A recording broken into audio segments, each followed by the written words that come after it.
So welcome everyone to this iteration of our research seminar here at IBEI. It's a great pleasure today to introduce Mattia Guidi, an old friend of mine from the IBEI in Florence. So Mattia is a political scientist, of course. He's specialized both in European Union politics and in international political economy.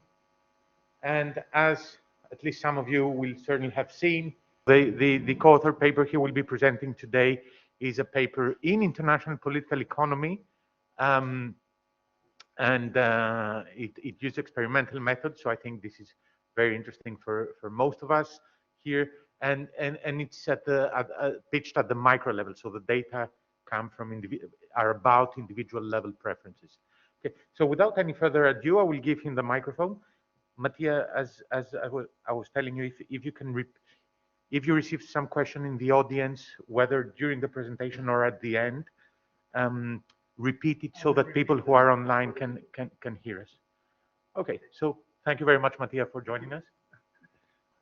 Right. So my presentation today is about a research, which is also a paper, but is a very work in progress paper. So it's any feedback, any suggestion is very much appreciated, because we're still in the process of making sense of the evidence that we have collected. Let's go directly to the empirical puzzle that we are trying to address with this paper. The empirical puzzle is that since at least a decade, after the great financial crisis, it has slowly and then inevitably become apparent that globalization is no longer something that for which support can be taken for granted, even in the advanced economies. And in the advanced economies, indeed, is where we've seen the most dramatic shifts against globalization. The reasons for this shift are well known, and there's already a great amount of research about them. It's due to increasing competition on the internal market coming from trade liberalization. It's coming from moving production from advanced economies to developing economies to save on labor costs and other costs. And it's also due to technological progress, if you want, automation, most notably, but not only automation. So all of these factors have made, let's say, the benefits of globalization for many people living in Western countries smaller and smaller, and the costs of globalization have grown larger. So we have seen, not everywhere, but in many countries, that parties explicitly contesting globalization have had a relevant electoral successes. We can think of the case of Donald Trump in the US. Even the success of the Brexit referendum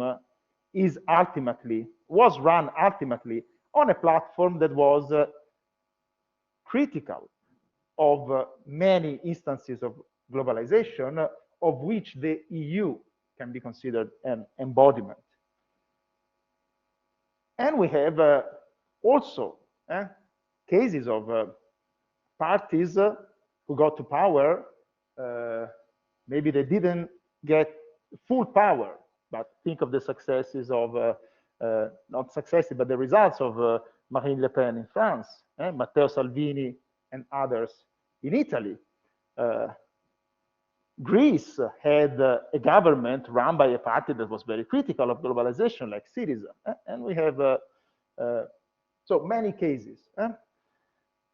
So at the same time, some parties have consistently declined, and Of course, the first thought goes to socialist, social democratic parties who are considered in decline everywhere in Europe. But also the Christian Democrats are not doing very well. And in the last few years, we have seen a strong decline also of these parties. So what we ask ourselves in this paper to begin with is whether the promise of globalization is no longer successful as an electoral argument in these countries, if it's because people think that globalization cannot be fixed domestically with redistribution, for example. Because for a long time, we have seen, especially in European countries, that openness to trade, to capital movements, to globalization in general has increased. And at the same time, we've had a strengthening of the welfare state that was supposed to shelter people from the perils of globalization. Now, this kind of equilibrium seems to have broken apart. And we have instead the success of countries that resort to other arguments, resort to nationalist arguments. So in the end, this party says it's not possible to stay in globalization and kind of fix it with the welfare state. We have to go back. We need to have less openness to trade, to capital movements, to migration as well. So this is the puzzle that we start with. And our research question is about trying to understand what people want from politicians if they are to face negative consequences related to globalization. And we investigate this with the survey experiment. In this experiment, which I will describe afterwards in detail, but just to give you an idea, we show the respondents a scenario in which there is a impending risk, a negative consequence of globalization that a country is facing, and we have a politician that is in charge. And we ask people if they think that this politician is the best person to deal with this crisis, if they think he can defend the country, if they think he can defend the workers of the country. And we vary randomly the characteristics of this politician to understand which characteristics elicit more support, more trust in this politician, and which others do not. So our theoretical framework, which is a theoretical framework that, as you will see, is not entirely validated. And this is the good thing about doing experimental research and doing pre-registrations, that you start with an idea and then the data don't really fit that idea. But you have a pre-registration with that pre-registered ideas. So you have to try to square the circle. But this is the idea we started from. The idea we started from is that there are two possible alternative paradigms for dealing with globalization. The first paradigm is what we called the paradigm of embedded liberalism. Now, the definition is not ours, of course. It's how the period after the Second World War in Western countries has been described. It was a period in which there was liberalization at the international global level, most notably in trade, but not just trade. And at the same time, this advancement of globalization went hand in hand with the strengthening of domestic welfare states. So the promise to people was, we will give you more openness to the external world, but at the same time, the state is here to help those who are disadvantaged by globalization.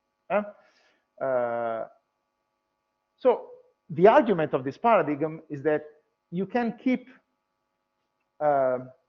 people, voters, loyal to globalization if you are able to provide an effective insurance mechanism, we could say, against the risks of globalization.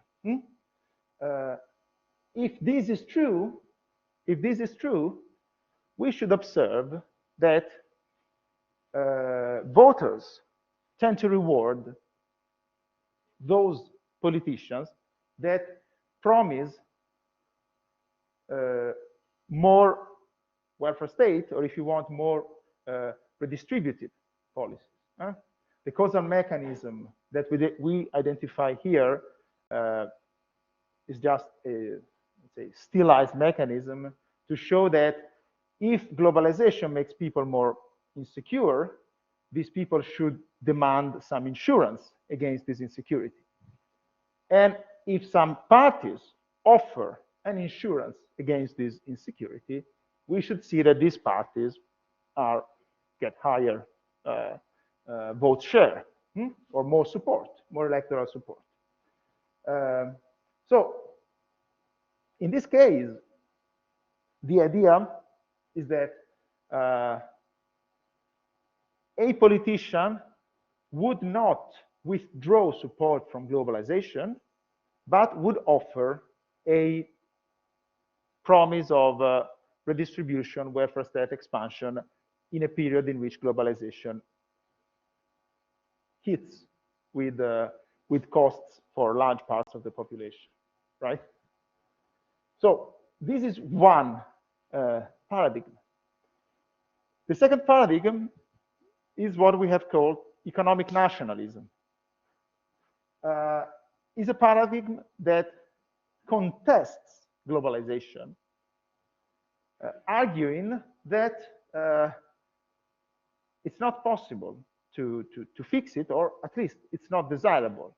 It's more desirable to go back a few steps in the kind of openness that we have reached so far.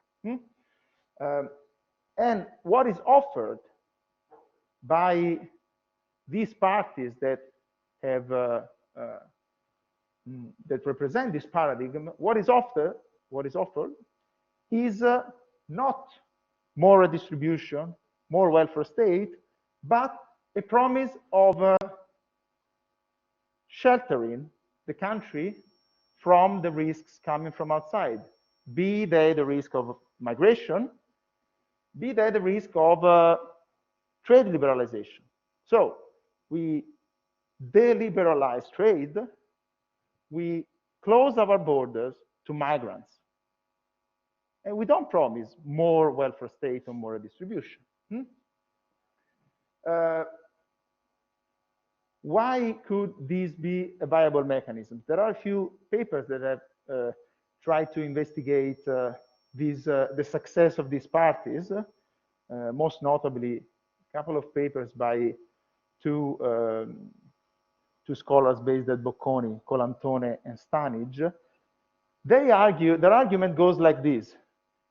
Today, countries are not able to make big promises about redistribution because they don't have money, because their budget constraint is too short. So that promise, even if some parties wanted to do it, would not be credible. So what is considered more credible is political entrepreneurs saying that, okay, we don't promise to make more redistribution, but we promise that we can do something by closing the borders, by doing, let's say, less, or have more closeness to trade instead of openness to trade. So in other ways, globalization is not, let's say, fixed with some domestic mechanism, but is taken back to a previous less integrated stage. So in this case, a politician that adopts this strategy doesn't need to promise more redistribution, and for this, it can say that it doesn't want to increase taxes, which seems to be a very popular argument, right? You don't touch taxation, maybe I can even reduce taxes, but I will do more protectionism, I will close borders to migrants. Whether this is a viable strategy, something that is equivalent to offering economic compensation, I mean, we're not entering into this. I mean, this is just what we observe. If you see, for example, the political platform of Salvini in 2018, his platform was reduce taxes for everybody, which meant you reduce more taxes for rich people. So it was not redistributive, it was anti-redistributive, and you close the borders, and you try to get more sovereignty, more economic sovereignty. A country in the European Union cannot say, I will put more barriers to trade, because it's not that easy for a country. But that is the argument. Trump has done roughly the same. Yes. I mean, it's not, I have to repeat the question. The question was if under this paradigm, having more restrictions only applies to trade and not to capital movements. I would say that what we have observed empirically is that capital movements usually is not an argument that is used. If you look at Trump, Trump has promised more protectionism, but not going back to more controls on capital. So it's not really a purely empirical model. A purely theoretical model. It's a model based, let's say, on what we have observed. So it's so I don't think we have observed that, and we don't have this particular aspect in our experiment. So in our experiment, we don't test different approaches on the openness to capital movements. So it's out of the model. It might be, it might be better to include it, but in our model, it is not considered. Okay, so I think it's better to move on. So for example, if we have a few policies, what would be the approach under one paradigm or under the other? Under the embedded liberalism paradigm, you would increase redistribution through higher taxation. You don't need to have closure to migrants, and you can be open to trade liberalization. Vice versa, under the economic nationalism paradigm, you would have no promise of redistribution and promise of lower taxes, closure to migrants and no integration policies for migrants, and opposition to trade liberalization. Now, so what it is that we want to test exactly? We want to test which of these two paradigms, which is, if you want, a simplification, because there can be combinations of the two, as we will see. But we want to see which of the two paradigms is more able to elicit support among voters. And basically, what we can do also with our experiment, that we have a long list of hypotheses. For that list, you can look at the paper. I don't have the time to go into detail. Yes, do you have a question? How do you define redistribution? Repeat the question. How do we, if I understood correctly, How do we distinguish between insurance mechanism and pure redistribution? Short answer is we don't. So at the moment, in this experiment, we have conflated redistributive taxation and insurance mechanism, let's call it welfare state, in the same treatment. So we don't, and probably this is something on which we have to work for the future of this project, we have not considered the two separately. The reason for which we haven't considered them separately is that we didn't want to have, because you could have said, there's a politician who wants to give more insurance, so increase the welfare state and reduce taxes for everybody. This could have been a treatment.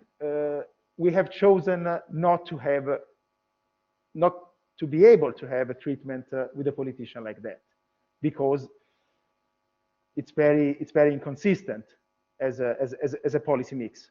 Yes, you could say you can still reduce taxes and have more public debt.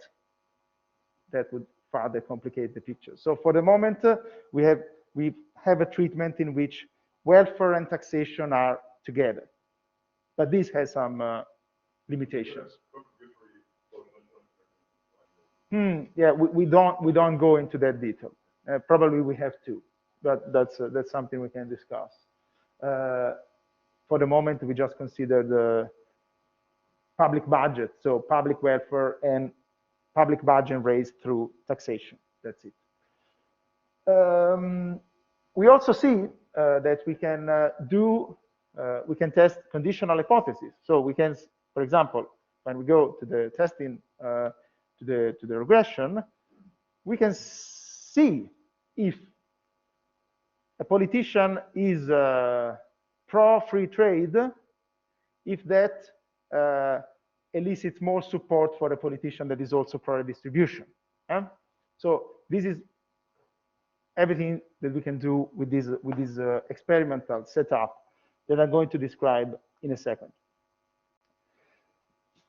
We have run 3 survey experiments, one in Italy, one in France, and one in Germany. The one in Italy was in September, last September, and those in France and Germany were between December and January. The characteristics of the samples are a bit different because the Italian one is a probabilistic sample, while the French and German ones are based on opt-in panels. So the selection of the sample is different.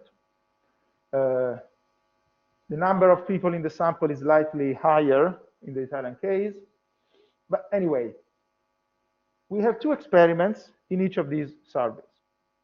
The first is a conjoint experiment in which we have a series of attributes, 4 in our case, and 2 possible formulations for each attribute. And all these formulations can randomly change, as I will show you in a second. So we have the four attributes are taxation and welfare, the first, migration policy, the second, trade policy, the third, and we also wanted to have left wing or right wing. So we have a 4th. In the second, after this experiment, we have a split ballot experiment in which we say to half of the sample that the politician has managed to solve this crisis, and to half of the sample that he wasn't able to solve the crisis. And then we ask if they would be willing to vote for him at next election. Now, let's go to the fun part. We wanted to have an example that was both realistic, but at the same time, not related to current domestic politics of these countries. So we invented the name of a fake politician, prime minister, in the case of Italy and Germany, and president, in the case of France. We used names that were not related to any current or past, to the best of our knowledge, politician in this country. So that people couldn't even implicitly associate them with some positions or ideological orientation. And we have these, as I said, these 4 attributes, and for each attribute we have 2 distinct formulations. So for the first one, for example, one formulation says that he has raised taxes for the rich and reduced them for the poor, increasing social expenditure. The alternative formulation says that he has lowered taxes for both the rich and the poor, reducing social expenditure. On migration, one has avoided pushing back migrants and has increased the funding for integration policies. The other has pushed back migrants and reduced the funding for integration policies. For trade policy, of course, we couldn't say he has adopted a protectionist trade policy because no European government can do that. So we had to think of a treatment that referred to the European Union. So in one case, he has supported new trade agreements that the European Union is negotiating. We didn't specify which. And in the other case, he has opposed those new trade agreements. And finally, we have ideology or political affiliation. In one case, a left-wing politician. In the other case, is a right-wing politician. What I want to stress is that in the randomization, any possible combination of all these characteristics can occur, right? So there are no combinations that are ruled out. You may say that in some cases, some unrealistic mix can come up. But in the end, if we wanted to ensure what we were most interested into was to be able to isolate the effect of each attribute. And to do this, we had to have full randomization. Yes? Yeah, in the Italian experiment is called Francesco Ferrari. In the French experiment is called Jean Dubois. In the German experiment is called Andreas Müller. Okay, why we chose, I'm repeating the question, why we chose real names and why they're all men. We chose real names, we thought a lot about it. We chose real names because also based on other similar experiments that we have seen published, giving a real name makes the experiment much more realistic and credible. Since you're already asking the respondent to imagine a scenario, if you give this man or woman, could be a woman, a real name, you make the experiment more realistic. So this is the reason for using a name, a real name. Why all men? This was the toughest choice. We could have had let's say, an additional attribute in which the name was either feminine or masculine name. We didn't do it because we didn't hypothesize any effect of gender on this. So the answer that I could give you is that we didn't expect an effect of gender. We didn't theorize an effect of gender. And so we didn't want to test this. But you could say, you cannot rule out that there is a gender effect. And you cannot say, so we can't say anything about that with this experiment. That is true for sure. The only thing that I can tell you is that either we had an additional attribute in which you had a man or a woman, or if you had to choose one, you had to choose a man because it's what most prime minister, if not all of presidents of these countries have been. But it was a very tough choice. And I'm not necessarily saying that we've done the best. This is what we did and why we did it. So the experiment begins with a description like this. We now describe a scenario that the country could face in the future. It's 2031. The person has been what it is for 2 years. A well-known company has announced the closure of its biggest plant in Italy, France, Germany. 10,000 workers, which was a rather big number, are at risk of losing their job. The issue is highly salient in the country. So this is the scenario. After this, we have a description of the attributes and formulations that we saw before, and it's important. We wanted this description to be about past policy choices, not electoral pledges. So it's not he has promised to lower taxes. He has lowered taxes. So these are things that he has already done. Yes.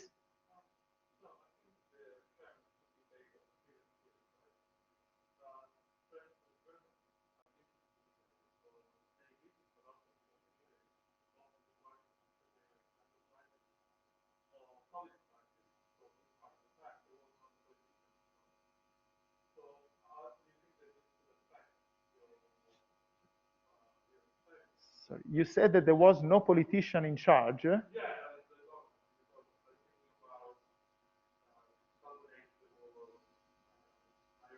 was a technocratic government.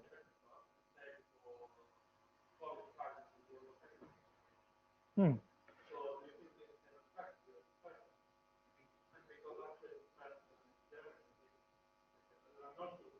No. Okay. So whether the fact that Italy has had technocratic governments often during crisis affects the results of the experiment. It's true that Italy is the only country among the three that has had technocratic governments. To me, I mean, when I say politician, and when we write politicians in this paper, we mean policymakers. So a technocratic prime minister is still a politician. He's a policymaker. So it's not that because he was not elected, he didn't run in an election, he's not a politician, to my understanding. Then, of course, you could say that this makes a difference. I couldn't say exactly how, but yes, it's possible. We couldn't have this variable in the experiment, though, because it wouldn't have made sense in the other two countries. So we just, let's say, ignore it. But it's a valid point, of course. Okay, so just last thing I want to say, everything is randomized, not just the treatments, but also the order, of course, right? Because you don't want to have one item coming first all the time. You want the order to be randomized as well.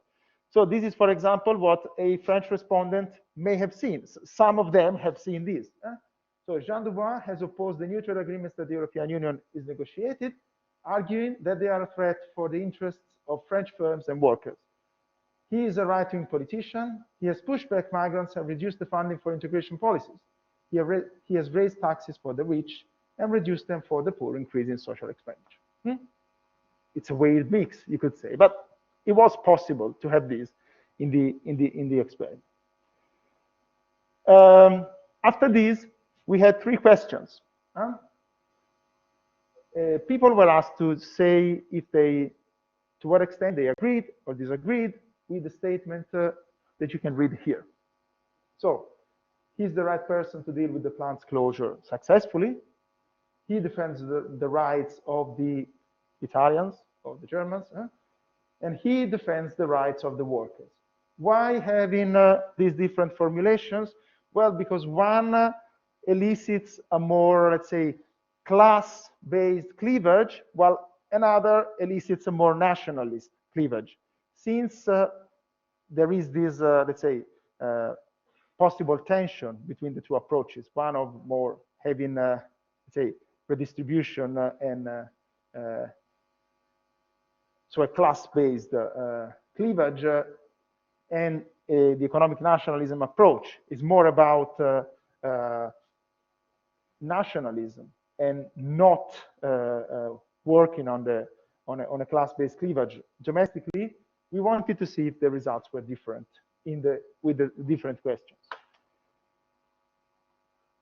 And then the second experiment is much simpler. It's a simple split ballot.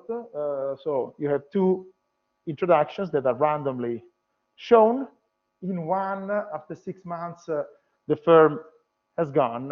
In another, the firm has remained. And then we asked the respondents how likely they were to vote for this person, for the leader, at the next election. Okay, results. It's not super visible, and I don't know if there's a way to make it larger. No, it's not working. So you have to, but I mean, you can. I circulated the paper, and I hope you can. So here you have the 4 attributes, and the colors are the 3 questions asked after the first experiment. So, for example, here you have anti or pro-redistribution. Here you have anti or pro-immigration, anti or pro-free trade, right-wing or left-wing. What we see is that in all countries, there is a positive effect of being pro-redistribution. So of having the estimate of the effect of this variable on the right hand of this line, right? And you don't have a lot of variation in the response to these questions, apart from in the case of the German experiment. So a politician that is pro-redistribution is always going to get more support from respondents in all of the 3 countries, right? This is the only effect that is consistent across all the countries. For the others, we have different effects. For example, French voters consistently prefer a candidate that is anti-immigration. A candidate that is against immigration will always be more supported by French voters. While for Italian voters, it's not a big issue. And this was a surprise to us because immigration has been so salient in Italy in the last few years. In the end, we see that it doesn't matter to them, at least as far as a problem of this kind is concerned. And in Germany, you even have the opposite. For the questions about dealing with closure successfully and defending the workers' interest, German voters actually trust more a candidate that is pro-immigration, right? On free trade, it doesn't matter a lot. German voters are the most pro-free trade overall. And right-wing or left-wing, it doesn't matter in Italy or France. It matters in Germany. So a left-wing politician is more rewarded electorally. This probably there is some effect of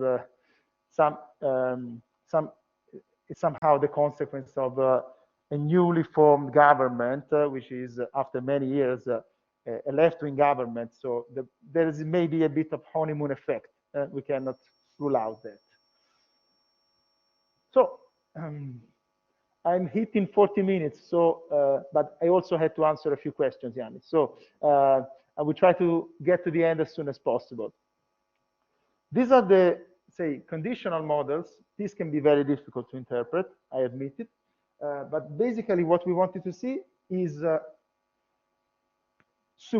assuming that you have given the respondent a politician that has one particular characteristic, being anti-immigration, being pro-free trade, what are the estimates for all the other characteristics?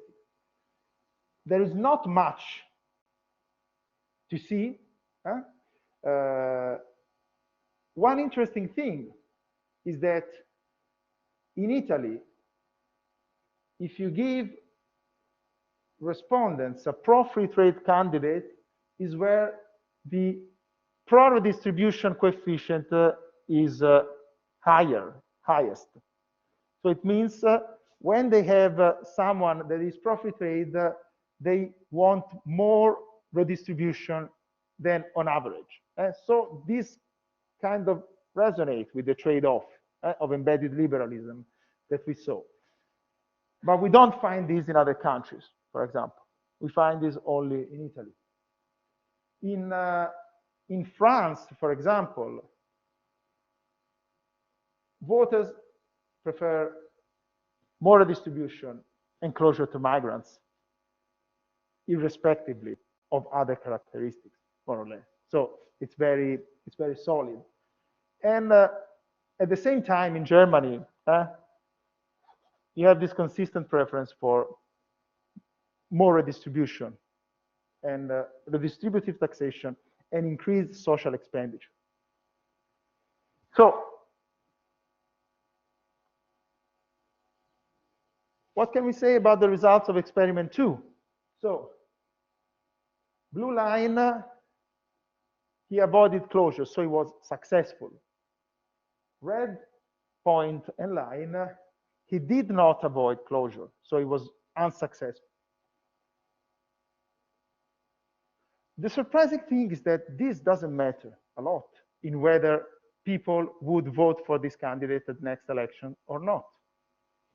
In Italy, for example, provided that he is pro-redistribution, people would vote for him anyway. You see a bit more of a difference in other countries. For example, in France, being pro-redistribution is more important if he has been unsuccessful, or in Germany, being pro-free trade is important, but only if he avoided the closure. So if he was not successful, then I don't want a pro-free trade chancellor. So there is probably something behind, but we don't have the time now to interpret any single mechanism. So what can we say? First thing is that redistribution and increasing social expenditure seems to be a winning policy in all of the three countries. And this is not something so easy to expect.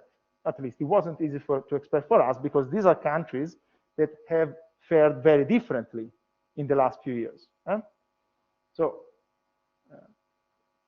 the things that you want more redistribution, even in Germany, who has certainly done brilliantly after the global financial crisis, but still the voters want more redistribution.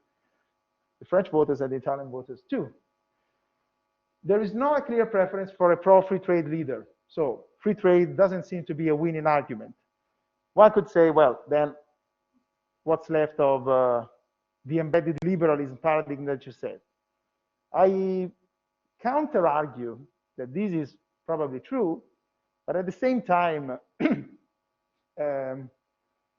let's remember that we have framed that attribute as wanting more trade liberalization.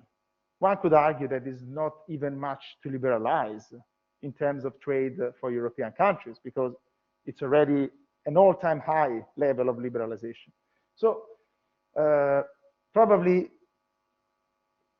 this is why this attribute doesn't really have a significant effect. And immigration is very relevant in France, and French voters are very much for a tough approach on immigration. This is very solid result.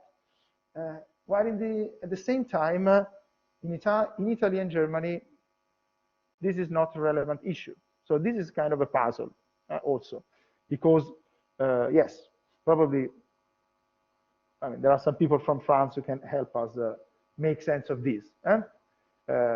It's a sensitive issue, but probably I would expect the Italian result to be more similar to the French result, but it's not.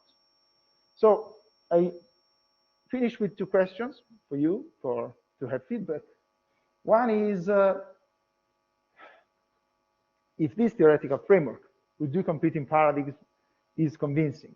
As my tentative answer is that it's not fully convincing, because first, the empirical evidence is not going in that direction. Second, maybe there are better ways to present theoretically this experiment. At the same time, this is the theoretical framework that we have used in the pre-registration, so we are kind of tied to it. So it's not an easy move. And the second question is where we could go from here. So we probably want to do additional experiments trying to unpack the treatment on redistribution. So in the direction of what you were suggesting, what kind of redistribution, what kind of social expenditure? More expenditure on education or on unemployment benefits, on what? So what do people want? What do people expect when we talk about social expenditure? This is something on which we are still vague, but on which we hope to get more evidence in the future. And thank you.